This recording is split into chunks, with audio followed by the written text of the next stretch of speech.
حضرت امام جعفر صادق رحمۃ اللہ تعالی علیہ، آپ حضرت امام باقر رضی اللہ تعالیٰ عنہ کے لخت جگر اور نور نظر تھے۔ آپ کی والدہ ماجدہ حضرت ام فروا، جو کہ حضرت ابوبکر صدیق رضی اللہ تعالیٰ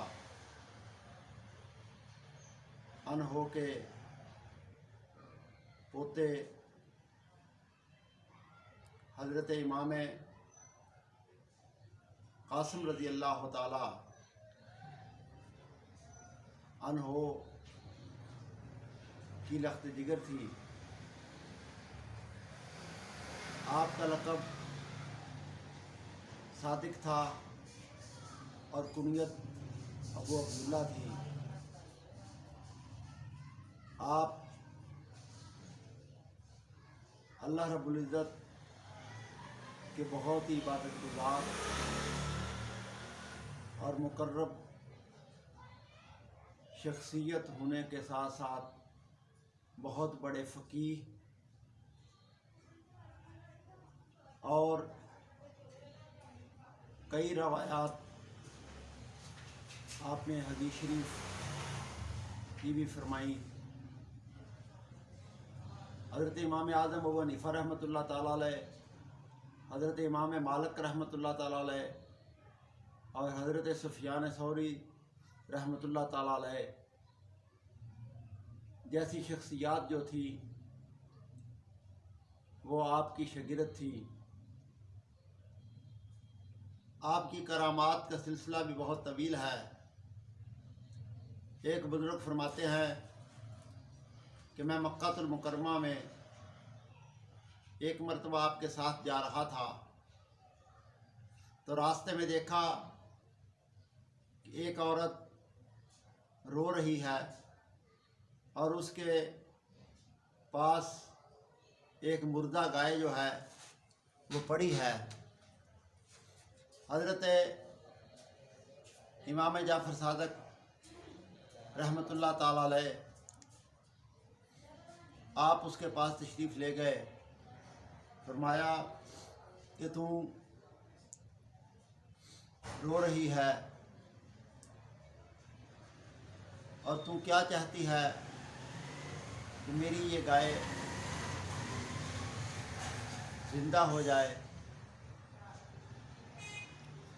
وہ کہنے لگی کہ ہمارا گزر بسر جو تھا وہ اس گائے کے دودھ سے ہی ہوتا تھا، اور آپ اس وقت پریشانی کے عالم میں ہمارے ساتھ مذاق فرما رہے ہیں۔ آپ نے فرمایا نہیں، تم یہ چاہتی ہو کہ یہ گائے زندہ ہو جائے۔ آپ نے دعا فرمائی اور دعا کے بعد گائے کو کہا کہ اٹھ کھڑی ہو جا، اور وہ اللہ کے حکم سے اٹھ کر کھڑی ہو گئی۔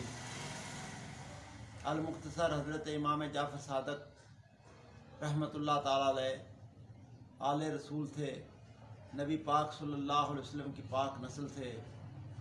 آپ کا نسب بھی اعلیٰ تھا اور آپ کا کردار اور حسب جو تھا وہ بھی بڑا عظیم الشان تھا۔ آپ صاحب علم اور صاحب کرامت شخصیت کے مالک تھے، اور اس طرح آپ نے اس مجبور، بے کس اور پریشان حال عورت کی مردہ گائے کو اللہ کے حضور دعا کرنے سے اس کا جو گزر اوقات کا ذریعہ تھا وہ دوبارہ اللہ کی بارگاہ میں دعا کر کے بحال کروایا۔ حضرت امام جعفر صادق رحمۃ اللہ تعالیٰ علیہ کی اس طرح کی اور بہت ساری کرامات ہیں۔